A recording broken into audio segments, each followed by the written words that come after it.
Hello, everybody. Welcome back to the Insightful Thinkers podcast. We are talking about Madvillainy today, the legendary hip-hop album by MF Doom and Madlib. MF Doom on the microphone and Madlib on the production. And we're talking about the free associative internal rhyming mastery of this album. We're going to talk about what this is in a second. Free association, essentially, it's just when an artist kind of just paints or writes whatever comes to mind, and that's what MF Doom was doing with these lyrics. And internal rhyming is when rhymes are occurring within the lines and not just at the end of the lines. So real hip-hop fanatics know how incredible this album is, and I hope to do a little bit of an in-depth analysis into some of the rhyming patterns on this album to illustrate how spectacular it really is. This album was recorded in the early 2000s and released in 2004, as I mentioned, rapping by MF Doom and production by Madlib. Madvillainy really was MF Doom's comeback project after a 5-year hiatus from hip-hop due to being dropped from his label. So after spending all these years, apparently he was homeless for certain periods of the time and was just living he was living a nomadic life. He kind of came back from this and also from the loss of his brother too. His brother passed away in a car accident. He was in a rap group with his brother called KMD before this. So when he returned, he came back with a villain persona, and he was seeking revenge on the industry that turned its back on him, apparently. So he started wearing a mask, and now he is never photographed without this mask. He started wearing a mask similar to the Marvel comic villain Dr. Doom, but he later just started wearing a gladiator mask, and he now is photographed always wearing this. So he's adopted this villain persona who is kind of seeking revenge on the music industry in a way. Just like a villain origin story, he kind of, things in his life kind of made him become more villainous, he feels, and that's kind of the persona that he portrays on this album called Madvillainy. Madlib, on the other hand, he is a legendary producer from Oxnard, California. A lot of great musicians have come out of Oxnard, California. No one seems to be able to put their finger on why. Anderson .Paak is another one that a lot of you guys probably know. In a spell of creative brilliance, really, in Brazil, Madlib made hundreds of beats within a matter of weeks, and some of these beats appeared on this album. And in making the album, after Madlib's trip to Brazil, they came back to Los Angeles, California to record this album and to collaborate. The two artists, MF Doom and Madlib, rarely spoke. Madlib spent most of his time in what was called the bomb shelter. It's like kind of like a basement studio room with all these records that he could sample, no windows and everything. And MF Doom spent most of his time up on the porch writing rhymes. Sometimes after finishing beats, Madlib would hand MF Doom a tape of like 50 to 100 beats, just short loops, not like full 2-3 minute beats. And Doom would just take this CD and record some songs and then send it back down to Madlib and mixing engineers for recording. So this is kind of how the album came together. Madlib is a man of few words. If you listen to any of his interviews, he doesn't talk much, and him and Doom hardly interacted while making this album, but the chemistry on there is still incredible for having barely talked. It ended up being a 22-track album, but only 46 minutes long, and this is because most songs are shorter than 3 minutes, which is not typical for most albums. And why are they so short? Well, none of them have any hooks or any choruses. It's really just rapid fire, fast paced rhyming by MF Doom. It's really wizardry in effect. And for the entire album, he does this with the exception of just a few instrumental songs and a couple guest features. Is just MF Doom rapping the entire time and just spitting a flurry of rhymes. And the uniqueness of this album is really what has given Madvillainy such widespread critical acclaim. It's one of the most highly rated hip-hop albums ever, really. Music critics praised Doom's lyricism and also Madlib's production at the same time. The album was ranked in various publications' list of all-time greatest albums. Slant Magazine, for instance, said, musically innovative in a way that is nearly impossible to do justice to in print, Madvillainy is a chameleonic masterpiece. And just as it is difficult to do justice to this album in print, it is also very difficult to do justice to this album through audio, but we're going to try our best today, you guys. So the first thing I talked about was free association that is in the album. So really just writing whatever comes to mind without filter or intention to convey meaning necessarily. And I mentioned that artists would use this technique. Surrealist artists in the surrealism movement in the early 1900s, go check out the Origins of Modern Art episode if you want to learn more about that. But surrealists use this technique in art, and they attempted to paint using only their subconscious and just letting the brush flow across the canvas and letting it almost flow by itself. So MF Doom, in this album, he writes his lyrics in a similar way. He just pens whatever rhymes come to mind, regardless of how much sense they really make.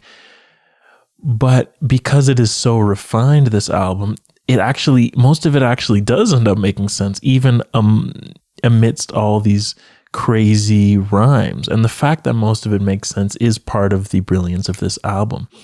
This is what MF Doom says about how he uses his free associative techniques. He says the whole Doom persona and idea and how we approach those records, it's like you're hearing my thoughts, what I'm thinking about when I'm walking, just random thoughts, as if you're in the mind of the writer.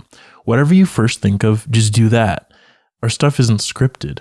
Whatever comes to mind, do that, record that. You know what you're saying, you know how you feel. So he just goes by how he feels, and he just lets his writing flow. He says, the first thing you think of, just do that. And this is the spontaneity that you see on this album. So what's an example of some of this? Let's start to get into this. So this free association, he says, for instance, hold a cold one like he hold a old gun, like he hold the microphone and stole the show for fun, or a foe for ransom, flows is handsome, O's in tandem, anthem, random, tantrum. So this is a real line from this album on Rhinestone Cowboy, the song. And so he's just saying whatever comes to mind. First, he's talking about how he's holding all sorts of different things. Then he talks about how he also kind of holds foes for ransom as a villain. And then he rhymes foe with flow. And then he goes on to talk about his flow and how his flow is so weird and crazy.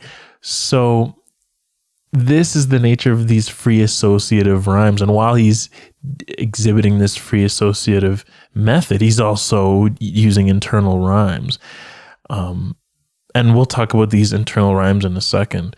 So the AV Club, it compared this album to a buffet where Madlib and Doom are interested in throwing out ideas as fast as they have them, giving as much attention as they need to each idea, and then just moving on to the next thing. This is kind of what Doom does here. He's talking about what he holds, and then he just randomly talks about his flow. He just moves on to the next thing.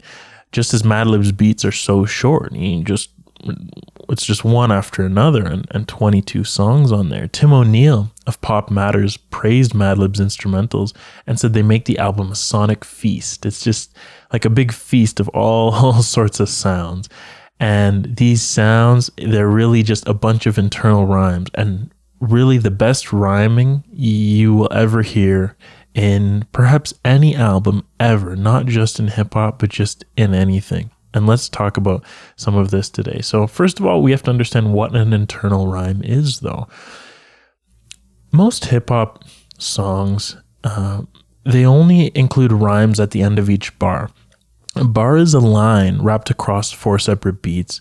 So take an example from a mainstream song like Drake's Nonstop. He says, prayed, then I prayed again.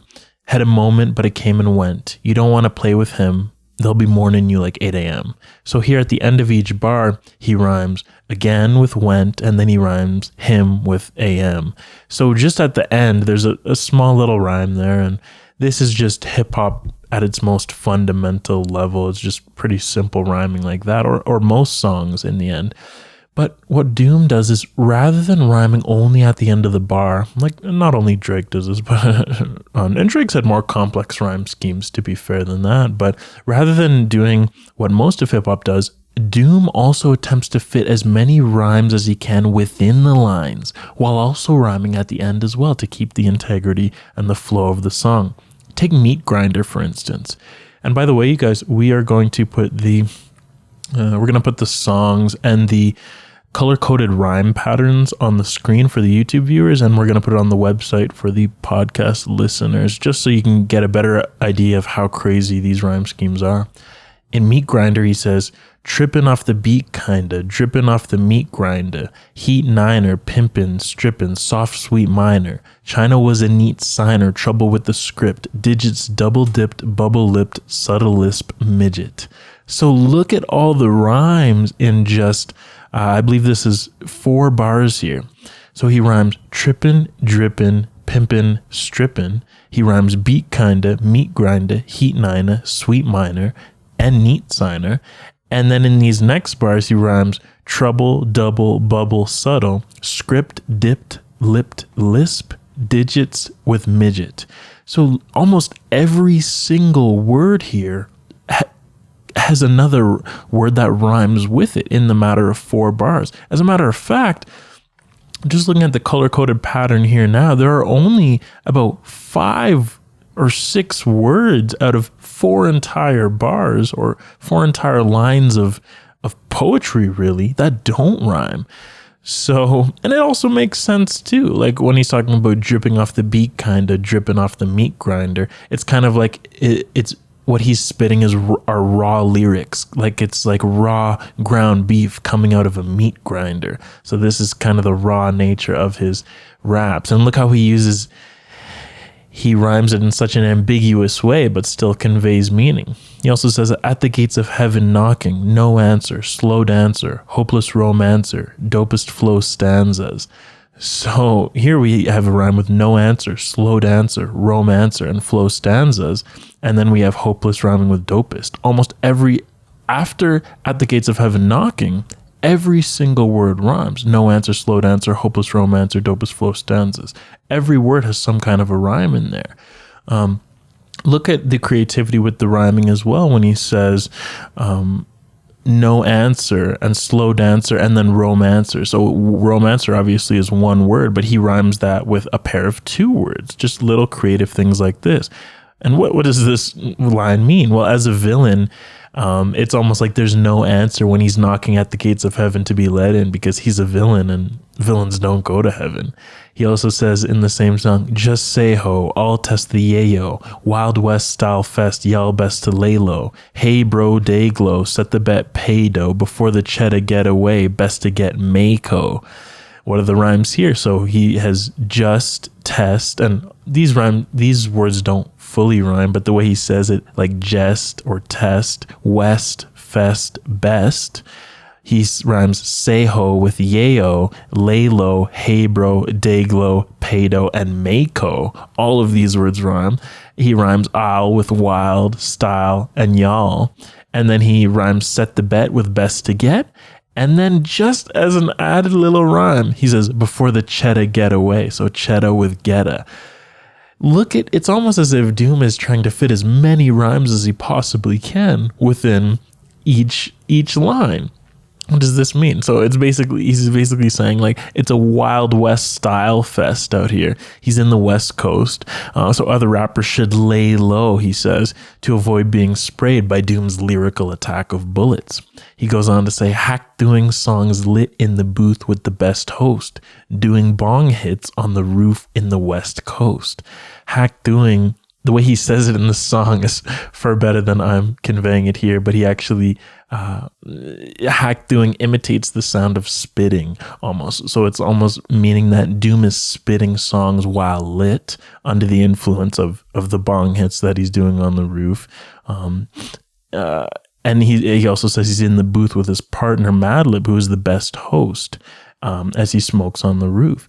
So look at the creativity to work backwards from the word doing that starts the next bar and saying hack doing, like he's spitting to create the rhyme. So it's almost as if he had the line about doing bong hits on the roof in the West Coast, and then he needed a rhyme for doing. So he said hack doing. Not even a word, but just the sound effect that he made rhymed with that backwards. In the same song, he also says, the van screeches, the old man preaches about the gold sand beaches, the cold hand reaches for the old tan Elises, Jesus.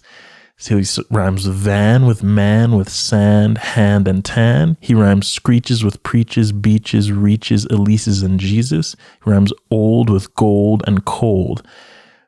Look at all of these rhymes. Again, the color-coded pattern shows almost every single one of these words rhymes in a matter of just 2 or 3 bars. In curls, he says, hands so fast he can outspin the flash, known to smoke a whole mountain of hash to the ash, boom bash, leave the room with the stash, assume it's in a smash, doom get the cash. Fast, flash, hash, ash, bash, stash, smash, cash. All rhyme, as do boom, room, assume, and doom. Money folder, he says, pan it, can't understand it, ban it. The underhanded ran it, planned it, and left him stranded. The best, any who profess will be remanded. Yes, sir, request permission to be candid? Granted. I don't think we can handle a style so rancid. They flipped it like Madlib did an old jazz standard.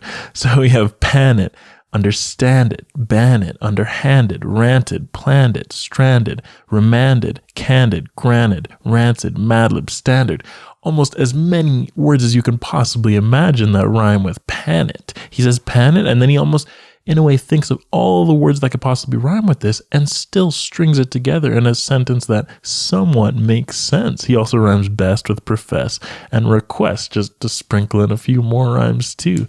And again, you see the style of rhyming one word with a combination of 2 words. So, for instance, pan it is 2 words. He's talking about like when you pan the audio from left to right ear and have it more loud on one side. He rhymes pan it with granted or Madlib. This is 1 word, or standard or remanded or rancid. So he has these creative ways to find rhymes. There was also some free association here. If you listen to the actual song, when he says pan it, right before that, Madlib, kind of in a amazing kind of stroke of brilliance to connect the rhyme with the production, he panned the word stereo from left to right ear, kind of back and forth. So who knows what was created first? Was it MF Doom's bar, or was it Madlib's panning? It seems like it was MF Doom's lyric of stereo, because when you heard that, then Madlib, just as a little trick, panned it, and then all of a sudden MF Doom talks about panning it in the song. So there's an amazing collaboration there. Even though they hardly spoke, you have to wonder how this came to be. And it's very difficult to explain if you've never listened to this song, but you will definitely notice if you have heard this song, and you'll hopefully understand what I'm talking about, how this free associative way of writing happened. When once the panning effect took place, then all of a sudden MF Doom started talking about panning it, and then he rhymed words with pan it. In Figaro, we have an amazing chain of words here. He says, the rest is empty with no brain but the clever nerd, the best MC with no chain you've ever heard. This is absolutely incredible, and it sounds so nice. For what reason? Because there are 3 rhymes within each bar here. So he says, the rest is empty, and that rhymes with the best MC on the next bar. Then he says, with no brain, and that rhymes with no chain. And then he says, clever nerd, and that rhymes with ever heard. So rather than just rhyming clever nerd, or not even just clever nerd and ever heard, but rather than just rhyming nerd with heard and calling it a day, and that's acceptable hip hop, he includes 3 separate kind of blocks of rhymes in there that rhyme with something in the next part, making it absolutely incredible. What does this mean? It should also mean something if it's going to be considered as acceptable poetry or acceptable hip hop. And so what it means is the rest of the industry's music is mindless in a way, except for the clever nerd who is the best MC with no chain that you've ever heard. With no chain, what does this mean? So this, the early 2000s, this was the bling era in hip hop. So all of these rappers had these huge chains, but MF Doom with his mask, he's totally opposite. He stays on the low. He's not flashy at all. So he says he's the best MC, the best rapper with no chain that you'll ever hear, pretty much. But it could also mean that he's the best MC with no chain that you've ever heard before. So it could mean like you've never heard a chain of rhymes like his. I'm the best MC with a chain that you've never heard before, a chain of rhymes that you've never heard before. Thirdly, this best MC with no chain you've ever heard could also refer to him being an independent artist, which he was at the time. So he has no chain or like a domineering label that's holding him back from making exactly what he wants to. So this is almost like a triple entendre in the midst of some of the most spectacular rhymes you'll ever hear. Now, I hope you guys are understanding why this is considered as one of the best hip hop albums ever. Also, finally, one more thing in there just to sprinkle in. Note that Figaro, the song's title, is a type of chain, making the best MC with no chain reference come across even more nicely. So there are so many intricate details just in a couple bars, making the album so incredible. He says in the same song, he says, "It's too hot to handle. You got blue sandals. Who shot ya? Who got ya? New spots to vandal. Do not stand still. Boast yo skills. Close but no krills. Toast for po-nils. Post no bills. Coast to coast. Joe Schmoes flows ill. Go chill. Not supposed to overdose. No dose pills. Off pride tykes tuck wide through scarmy. Off sides like how Worf rides with Starfleet." That right there is the best sequence of rhymes I have ever heard in a song. Almost every single word rhymes, and it actually has double entendres and wordplay and meaning within it too. He rhymes too hot with you got, with who shot ya, who got ya, new spots to do not. He rhymes handle with sandals, vandal, stand still. He rhymes boast with close, toast, post, coast, schmoes, post, overdose. He rhymes off pride with offsides, and he rhymes with talk wide and Worf rides. I can't even comprehend how many things he's rhymed in this one little sequence, which is why it's one of the to not only say this tongue twister, but say it on beat with the type of flow that he used. It boggles my mind how it was even able to be recorded. What does it mean? Well, too hot to handle, you got blue sandals. Let's start with that. So his rhymes obviously are too hot to handle. So you need to wear sandals as if you're protecting yourself from hot sand. But it could also mean that his rhymes are so hot that when other rappers approach him to battle, they get cold feet. Because he says blue sandals, it's like you have blue feet. Blue is typically a color used to represent coldness. When he says do not stand still, boast your skills, close but no krills, it's like try your best against the villain, but you only fail in the end. Close but no krills refers to the phrase close but no cigar. So he changes this phrase to his own taste just to fit in the rhyme. Then he says coast to coast, Joe Schmoes flows ill, go chill, not supposed to overdose, no dose pills. That O sound over and over and over again. No pun intended.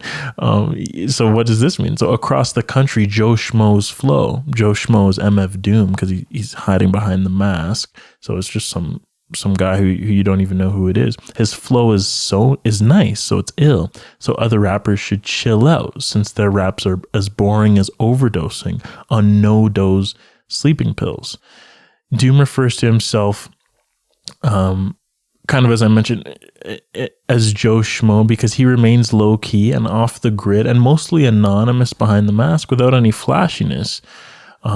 he goes on to say, off pride, tykes talk wide through scar meat. This means, so out of pride, inexperienced MCs, these tykes, talk a big game in a pompous way and are pompous like this, like Scar from Lion King. Notice the word pride. Pride could be a reference to a pride of lions, like little lion tykes, or Pride Rock from Lion King. And he also mentions Scar in there too. Incredible wordplay there.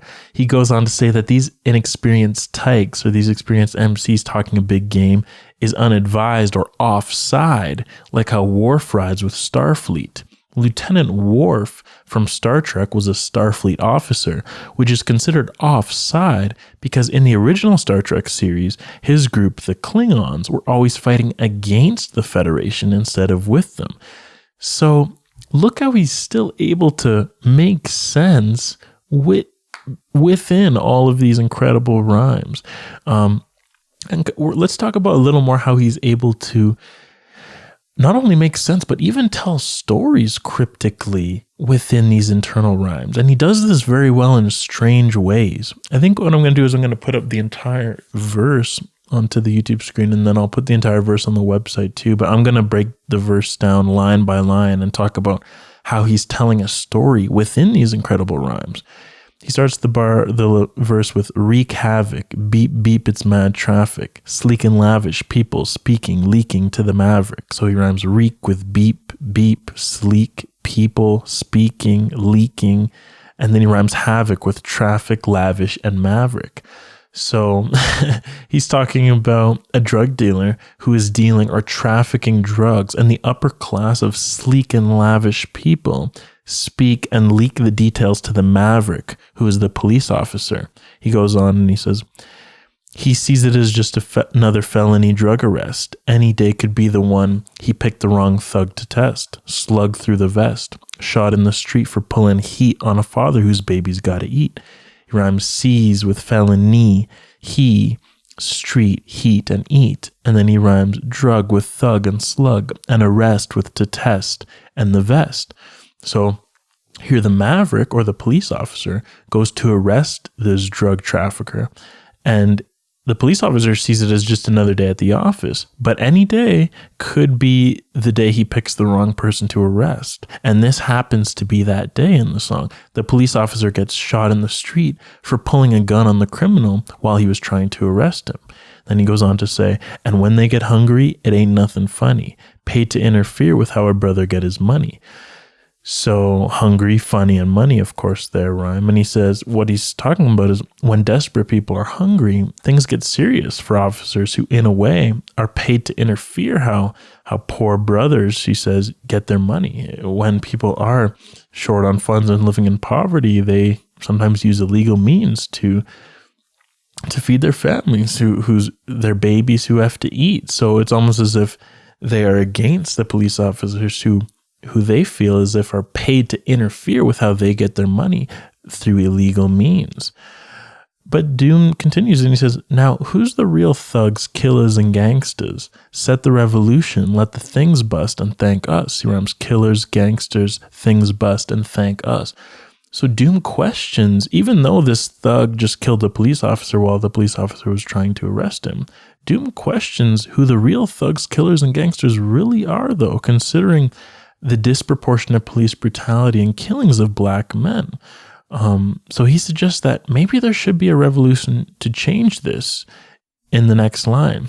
Or actually in that line when he says, set the revolution, let the things bust, let the guns shoot, and then thank us for inciting the revolution as an anarchist, as a villain. Remember, these may not be his true feelings. This is just his villainous persona talking. And the anarchist, kind of as V in V for Vendetta was an anarchist hiding behind a mask. And then he finishes up with saying, when the smoke clears, you can see the sky again. There will be the chopped off heads of Leviathan. So not too many internal rhymes there, just sky again and Leviathan, but still very creative how two words, sky again, and he rhymes it with such a different word, Leviathan. He's saying that when the revolution is over and the head of Leviathan is chopped off, so in other words, when society's governing body is eradicated, things will be peaceful. The head of Leviathan, This is a metaphorical term used by the philosopher Thomas Hobbes to refer to the head of society or its governing body.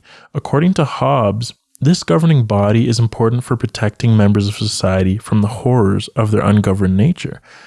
So Hobbes is for this Leviathan structure, or the head of Leviathan, a governing body to rule over people, to prevent them from, just to prevent anarchy, essentially. But from Doom's anarchist standpoint, being the villain that he is, it's better to eradicate Leviathan and these rulers to fix the problems of society.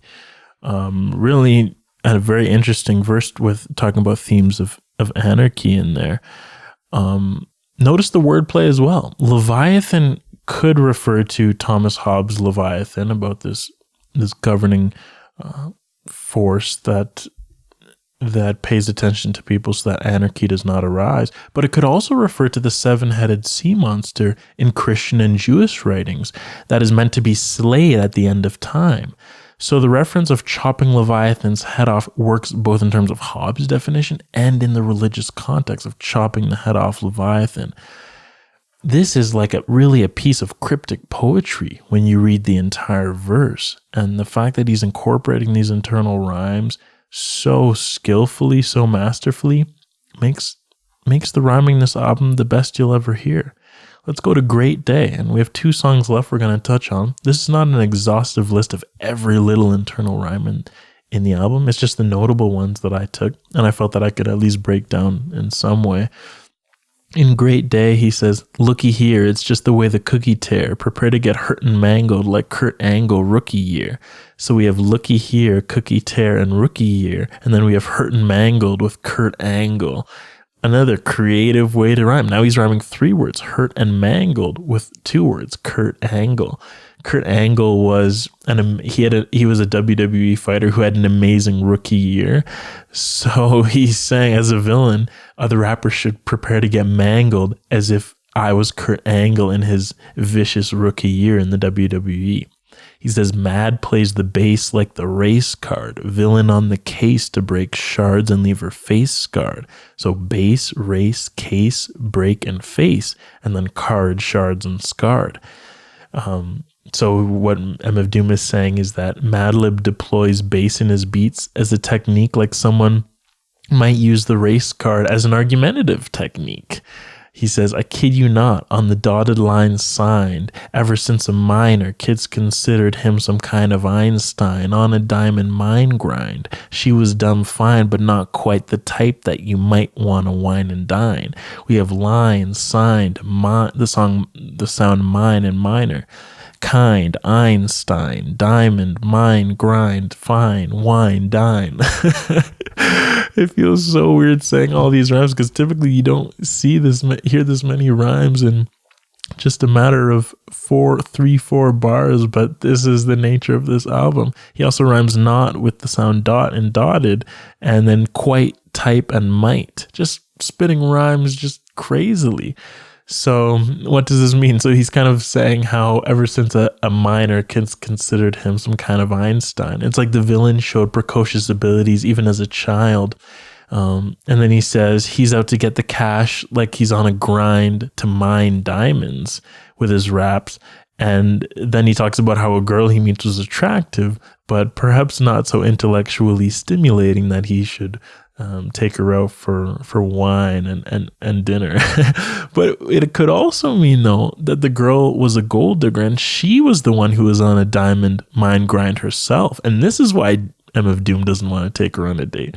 So this goes back to the ambiguous nature of this album. You don't even really know if he's talking about himself, if he's talking about the girl. And we've talked about this before. I can't remember specifically what episode it was, perhaps The Origins of Modern Art, just about how sometimes the more ambiguous things are, the more acclaim they get and the more legend that surrounds the piece of art, because nobody's ever truly able to break it down. And I'm almost positive now that it was in the Origins of Modern Art episode, because that's where we talked about kind of the art and how it doesn't always have a like a logical answer to a painting or a logical explanation or meaning. And this kind of resembles this album here. It's forever ambiguous. So every time you listen, you're always going to be wondering exactly what it means. And this creates a lot of replay value and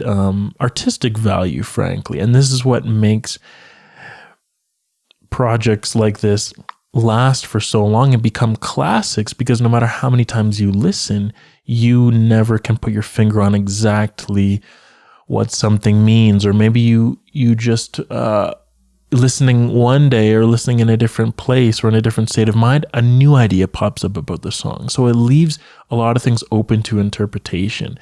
And just recording this episode now I'm seeing kind of more so why this album was so critically acclaimed. It's not just due simply to the tactics MF Doom uses with his internal rhymes and his free associative rhyming, but also with the ambiguity of what he's actually talking about.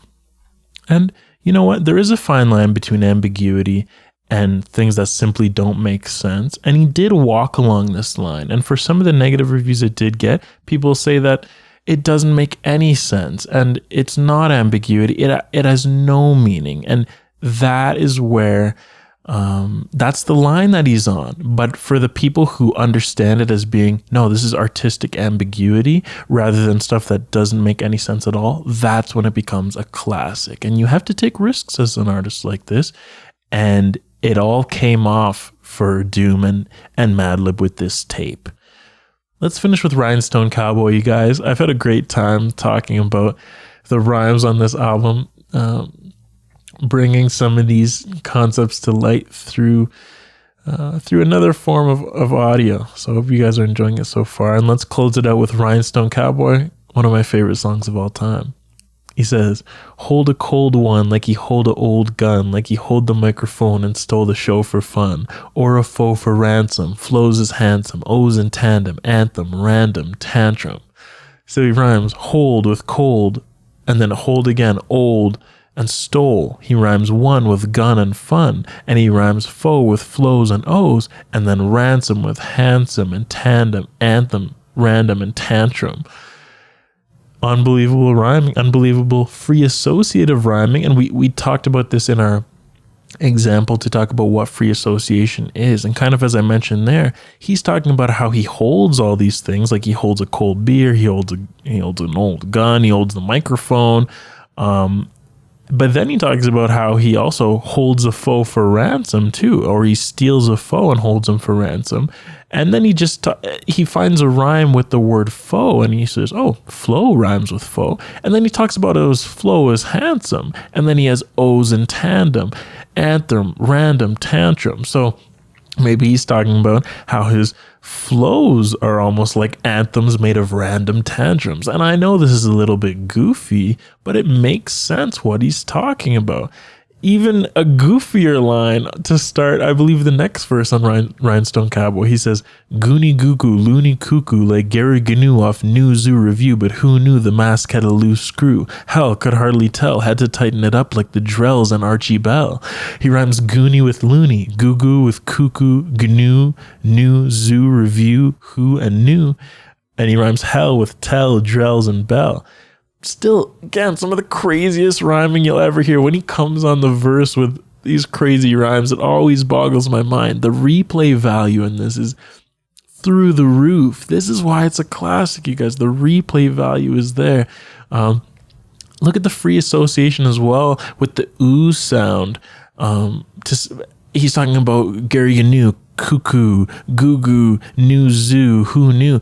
And then he says, who knew the mask had a loose screw? And then he just talks about how he had to tighten up the loose screw on his mask. This could refer to how, talking about the background of this album's creation. So the album leaked 14 months prior to its scheduled release date. So what Doom did is he said, hey, we're going to have to make a bit of a different album. We're going to have to step up our game to make people also excited for the actual album. So he redid all of his vocals, in a sense, tightening up the screws of his craft, tightening up the Doom mask even tighter to really lock into his metal face Doom persona to release a better final version. So The mask had a loose screw. I had to tighten it up like the Drells on Archie Bell. Tighten it up like the Drells on Archie Bell. Tighten Up is the biggest hit of the Archie Bell and the Drells group. So look at the wordplay here. And also look how he reverses it. He said, had to tighten it up like the Drells and Archie Bell, instead of saying had to tighten it up like Archie Bell and the Drells. So look at just the creativity to reverse the band's name just to give his rhyme a better flow there. The final rhyme we're going to talk about today is, he actually ends the album with this, I believe, or it could be the second last verse. He says, you're blind in the wine zone, leave your mind blown. When he shine with the 9, he's a rhinestone cowboy. Blind, wine, mind, shine, 9, rhine, and zone, and stone, and blown. 2 bars. How many rhymes within those 2 bars? Unbelievable rhyming and unbelievable wordplay too, as well. Just some more complexity before we close this off. He says, when he shines with his 9 bars, your mind is blown, kind of. Or he could be talking about when he is holding a 9mm pistol at you as the villain he is. The pistol is literally shining, and it also literally leaves your mind blown when he when he blows your brains out with the pistol as a villain. Either way, though, whether he really is toting a gun as the villain or is spitting lyrical bullets, he shines like a rhinestone and is like a cowboy at the same time. So the complexity of this album, so dense, so complex, it makes it really impossible to pinpoint exactly the nature of his free associative stream of consciousness. We don't really know how to put ourselves in his mind and what he was thinking about when he was writing these rhymes and what he really meant to mean, if anything. But really, guys, that's what adds to the uniqueness and the greatness of this album. The fact that we'll never know exactly what kind of wavelength MF Doom was on when writing these lyrics and what kind of wavelength Madlib was on when producing these beats. We didn't even talk about the mastery of Madlib's production. We just talked about Doom's rhymes. But when you pair these ridiculous rhymes with some of the most unique sampling to ever exist on an album, that's when you get one of the best hip-hop albums of all time. We could equally do an album of how many samples Madlib used on this album, how he twisted these samples. Many of the samples are from very obscure genres, sourced from a bewildering array of international music. So what Madlib would do, he would take records, records, and make a beat out of every song on that record, despite his friends seeing the obscurity of the records, saying that he wouldn't find any usable samples on there. So almost just despite his friends, he would take this random piece of Brazilian music or some kind of Indian music or Chinese music, and then he would take every song on that record and turn it into a beat. And his friends were just mind blown. This is a legendary producer we're talking about.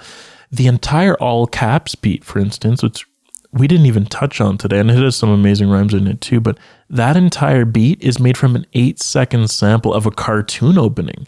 So look at the creativity of Madlib's beats to try to represent how Doom is like a villain, kind of as if Doom is like the Marvel's Doctor Doom, and he uses this comic music to just add to the ambiance of the album.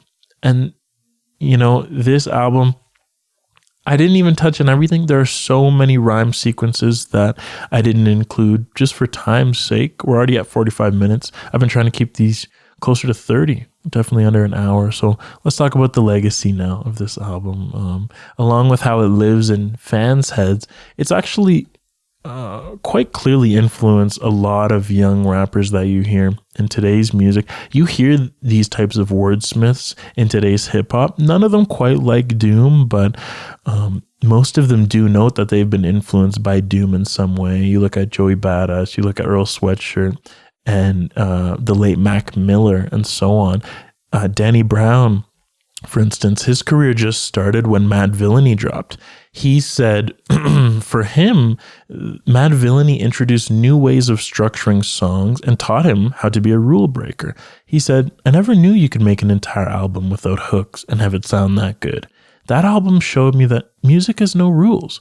Before that, I thought you needed 16 bars and hooks to make a good song, but Doom really showed these young artists that you don't need that. You can just be a superior rhymer, and it will live in the minds of hip-hop fanatics forever, even with with breaking the rules in a way. I took two rhyming sequences from a couple more recent artists just to close out this album and see if you can see the resemblance with some of the Doom rhyming sequences. Take Earl Sweatshirt's Hive when he says, crack ceramic and slap a hand out of cash accounts, stamp and shout and thrashing, these guys done let the crackin' out, crack-a-lackin' like snap crackle popping your ammo off, hide your face and throw your flannels off. Incredible internal rhyming that doesn't just occur at the end of the bar. And he is when he met Doom, he was so excited, and he has said how big of an influence Doom was. You look at Mac Miller, his song Diablo, he says, it's the rap Diablo, macho when I drop flows, bar gets raised up, it's me and Petey Pablo, colder than Gazpacho, colder than the mono, rapping head honcho, rocking shows like I was Bono, I go, play a couple keys on the piano, the industry's a lie, all the promises were hollow.